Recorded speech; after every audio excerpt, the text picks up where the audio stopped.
like to kick every episode off by going around the table, which is where we talk about something new, fun, and noteworthy about our weeks. And Patrick, why don't you tell us about how great your week has been? Oh, my week. So everyone should know by this point, I am moving to the big state of Texas. And this is our, we have a 3-day holiday weekend. This is our big opportunity to get stuff packed up. Largest state in the union. Yep. Big opportunity to get stuff packed up this weekend, getting ready for the move. And bam, sickness. And I have just been out the past few days. So I'm on day 8 now. I finally broke down and went to the doctor on day 7. It seemed like that was it would have been long enough at that point that I should go. I was right that I'm not dying. So that's good. Probably could have saved that $40. But I do have medicine now. I should recover by the time I make it to Texas. Also, I'll make it to Texas just in time for your first heat wave of the year to hit. It's going to be 100 degrees every day all next week. Yes, it is.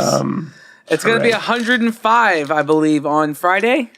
105. Yep. Can you imagine what you'd feel like if you went to the doctor earlier and had been on medication this whole time? No. This is really all I can imagine right now. I can And in imagine fact, I'm not sure I'm ever going to recover. 8 days in, it just feels like forever at this point. I've been trying to convince Mackenzie for really the past year and a half that living in Texas, the temperature, like the weather is not going to be that bad. It's going to be like you'll get used to it. It's gonna be fine. Yes, it gets hot, but it's totally bearable. In our first week in the state, it's going to be above 100 every single day. Yeah. So, well, I don't know about that because it's going to be 100 in the week leading up to you coming. I don't know what it's going to be the week that you get here. Maybe it'll be 40. I hope so. But I did get one cool thing this week. So this is so I went and saw Solo, and they had a fan event that you could go to. You got to see the movie at 6:00 instead of waiting till 7. And you got a couple of things. You got some buttons, and you got his dice. And then you also got a poster that is destroyed at this point. I don't know how to explain it, but whatever that cheaper material is, that really glossy, like movie poster, I have no respect for that material. And I just immediately am fine destroying anything. It doesn't matter what art is on there. No. You just tear that up. If it has that feel, that poster. If it has that feel to it, I'm just good to rip it up, throw it away. It's fine. Like It's a fine poster. His is like a cardstock poster. Yeah. No, it's His is. Yeah, look at the thickness of it. Absolutely. That's not what you had then. no, but it's still the glossy, it feels cheap. You mean anything that's not screen printed? Yes, anything that's If you glossy. give Patrick really. anything unscreen printed, he is going to tear it up. You've let me know that this is junk, and I could just do whatever I want to with it. So It's good to know on the front end. So that's been most of my week. The last thing, and I think we're going to talk about it later a bit too, I fell down the hole of Defunct Land this week. I'd never heard of this. 500,000 other people have heard of it. I had not. And it's this channel on YouTube. They talk about closed down attractions. I watched 30 episodes. I think that's all they have so far, 30 episodes. I watched all 30 episodes in the last couple of days. I think it's fascinating, but this is the thing I want to announce. In fact, it was either yesterday or the day before, announced that they're releasing the Defunct Land book. It's an Indiegogo campaign. It funded within the first 30 minutes or the first something like that. It funded very quickly. Maybe we'll just say the first day, because then I know I'm right. And they already have 530 people, I think, that are backing it. But it's a book that talks about a lot of these closed down attractions. So pretty cool thing. Just go check it out. It's very inexpensive. They have ebook versions that are like $10 or $15, or you can get a hard cover. Or if you just want to throw extra money, I think the most expensive tier is $60. So it's very, very reasonable. So go check that out. Andrew, why don't you take it? Do you hear how I'm falling apart as this goes on? Well, I was hoping you stopped talking a half time ago. Because it's just unbearable at this point. Just because I know what it's like to have to talk for like when you're sick, every minute you add, you it's diminished returns like after the first 2 minutes. You're just going to get more groggy and groggy sounding. I was really bold just then. All right, Yeah. I'll talk to you at the end of the episode. Okay, good. Yeah, we'll I'll tell you what. We'll cycle back. We'll finish things off with you so that you don't have to talk for the Time to the recover. good portion. So my week has been relatively normal. Haven't had any crazy sicknesses or anything to put me out. I completely got on like a cleaning deal. I guess it's like a spring cleaning type thing, and completely took my whole studio apart, inside and out. The whole closet has been organized. Everything has been dusted and cleaned and put where it belongs and everything. So I feel pretty good about that. I think that's really it. I've been we've talked about Kickstarter quite a bit recently, and I think I said this on the show, there's been some things that have come up in the last couple of weeks on Kickstarter that have piqued my interest, but I haven't pulled the trigger on because I feel like I'm in this waiting game, because I've spent a lot of money on Kickstarter in the last 6 months or so, and I'm waiting on those projects to be fulfilled. And it's hard. There's like this mental break for me that's saying, like, this gap that I haven't been able to bridge that says, hey, it's okay to buy something else right now.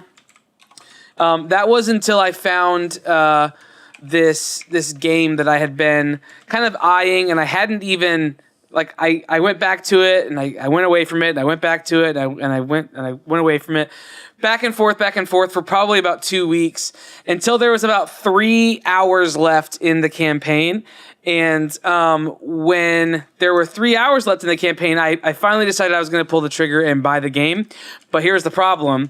There were 3,331 backers. And I thought, I'm just going to wait so that I can be 3,333 with 3 hours left. It felt like it was all the right thing to do. Yeah, absolutely. So I waited, and then 3,332 came up, and when I saw that, I backed it and became the 3,333rd backer with 3 hours left. But so it's not available anymore. A lot of people have already purchased it. So if you're big into Kickstarter, you probably already saw this come across your screen. But it's called Enchanters Overlords. So apparently Enchanters. Have you heard of this game, Luke? I think so. I have to let me look it up on Kickstarter, or can you shoot a link? So, I'll drop a link to you right now. And for everyone else, this link will also be in the show notes. But the game, I guess, had a predecessor. Enchanters, I guess, was a game already. Is a current game you can go get. This is an expanded version of that game, or a second edition of that game or something, but it has this new component to it called Overlords. I'm not going to really go into the game because you can't get it anymore. You can maybe you can pre-order it now that it's. Oh yeah, I saw this. Not it interested. looks cool. What? I wasn't really interested in it. Well, that's the thing. I was like on the fence, back and forth, until finally, I don't know, whatever it was, just kind of sent me over the edge. But the artwork looks really fun. It looks really cool. It looks like it's an easy gameplay, but it's moderately involved for an easy kind of gameplay. So Sure. I decided to pick that up. So that makes 10 items that I have spent money on in the last 6 months that I have nothing to show for it yet. Yeah. So what's the point that you stop? At what point do I stop? Well, you want to know what actually pushed me over the edge on this one? This one is set to ship in September of this year. Right. So I should get this one before I even get one of the ones I got back in October of last year. Sure. So that was part of what kind of spoke into it. Right now, the thing is, like, the metric that I'm using is this something that I really want on my shelf or to play with or to whatever. And if it doesn't make the cut, like if I don't go back to it over and over again, then it's not worth it for me. Sure. So if I don't, if watching the time click away on it doesn't cause me a bit of anxiety, like I'm going to miss out on something, then I'm not really it's not Right. going to That be makes worth sense. my time or money. So, so that was my week. Luke, Yeah. why don't you take us to the end of table time? Okay. This By the way, I week- just looked these up on eBay. These are selling for $34 right now. That's Cool. how much your ticket was, right? No, my ticket was $20. Nice. Anyway, Andrew, if you want to buy these for $50, let me know. Okay. Here's a fun fact. I went to the fan event. I got the poster and the pin. The theater didn't have the dice. Kind of pissed, but whatever. Are you supposed? Sucks. Was that like a thing that everyone was supposed to have? Well, it was an AMC thing, and my theater is Cinemark, so it might have been why they didn't have it. It might have been not a Cinemark fan event part. Wait, did AMC buy part? I don't understand why you had AMC, because it says AMC on the packaging. Right. This does not say AMC on the Oh, packaging. the buttons don't. This says AMC right there in the Exactly. corner. And so it's probably an exclusive. It doesn't matter. Whatever. Okay. Luke, he'll sell them to you for $40. No, I'm good. I don't want them. I don't know what I did this week. It's been a whirlwind of just crap. I did more stuff around the house. I did some drywall. That was fun. Does it look bad though? No, I'm good at that Oh, okay. stuff. Oh, okay. I don't know. Maybe. All right, cool. That's what you should save your voice for. Dropping things like that into the conversation. Totally worth it. Yeah, so just doing stuff around the house, playing. I fell. You're talking about falling into deep holes, Patrick. I fell into Hearthstone. I'm back in Hearthstone, playing Hearthstone. It's so good. If you don't know what Hearthstone is, it is the digital trading card game by Blizzard, same people that do World of Warcraft and Overwatch. Hearthstone is just a tabletop strategy game that a card game that uses different, mostly property, like mostly characters and IP from World of Warcraft, but it's really fun.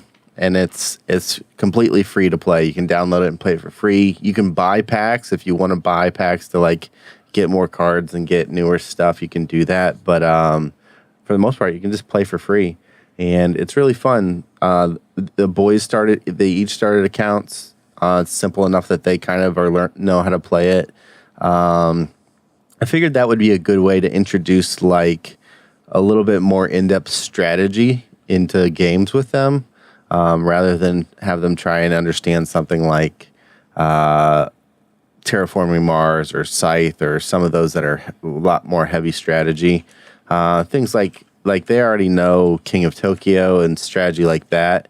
But like I think this is maybe the next step, and it's fun because it's all animated and things make sounds and do different card effects when you lay it and stuff like that. So they're liking it. They like collecting anything, so this is collecting for free. And so if you want to play Hearthstone, I'm down. Just let me know. I'm on there all the time. And you can play mobile too. I can play on my computer, I can play on my phone, I can play on my tablet. It's awesome. You can play anywhere you want. Other than that, man, I saw Solo. I don't know if we'll ever talk about it. Maybe we'll talk about it next week. We'll talk about it a little bit leading into my category. Okay, so I'll save my thoughts until then. So I We'll guess do that makes my week. super abbreviated. Yeah, that's review of fine. it, hey, here's something that I think Patrick he brought up last time, or like last week or the week before, and that I alluded to just a minute ago. We are always backing things on Kickstarter. Sometimes by the time we record, it's too late, right? Right. To jump on board with some of the stuff that we're talking about. Follow us on Kickstarter. Follow myself and Luke. Patrick doesn't usually buy games on Kickstarter, but you can follow us on Kickstarter. I'm just Andrew Sale with 3s instead of E's, and he's just Luke Gall, right? Yep. If you follow us on Kickstarter, it will notify you when we back something, so you can see what we're backing in real time. You don't have to wait for the show. There So you that go. was just something that I thought about. There's a friendly. I know a couple people from the the podcast family follow me, and so they are always seeing the stuff that I follow or the stuff that I pick up, and vice versa. So, yeah. Anyway, that's a public service announcement for you. Yeah. All right, so I think that's the end of the Around the Table, which means up next, we're going to talk about some master categories. If you're watching this on YouTube, you can find the links to the stuff that we talked about right below us on the video, on the screen. Not on the video. The links aren't on the video. You don't put the links on the video. They're below the video, right below us. And click on those if you want to find out all the information about the stuff that we already talked about. You can also find us at mof1podcast.com, where you can find show notes and links to the stuff, as well as an incredibly deep archive of stuff. We're over 300 episodes in. There's something for you on the archive, I'm sure of it. If you're a longtime listener, first of all, thanks. But second of all, go back and find some of your favorite or missed episodes on there as well. You can support the show by going to patreon.com/mof1podcast to give a couple of bucks each month. That helps us out so much. You can also support the show without dropping any money by going and liking this video, subscribing, following, sharing, commenting, rating, and reviewing. Those are two big ones. If you're on iTunes especially, rating and reviewing is huge. But we're on all the different platforms: iHeartRadio, Spotify, Google Play, iTunes, Stitcher, YouTube. Just go find us wherever the content is, like it, and subscribe to it, and follow it. We are also now contributing over at the Timed Edition. So just go to timededition.com. You can find various things from us, as well as a bunch of other really incredibly talented content creators. Head over to Timed Edition now to subscribe to that so you never miss an article. I think that's everything. We're MF1 Podcast on all the different platforms. That's it. I'm Andrew. I'm Patrick. I'm Luke. Peace out. Bye. Hold on to your butts.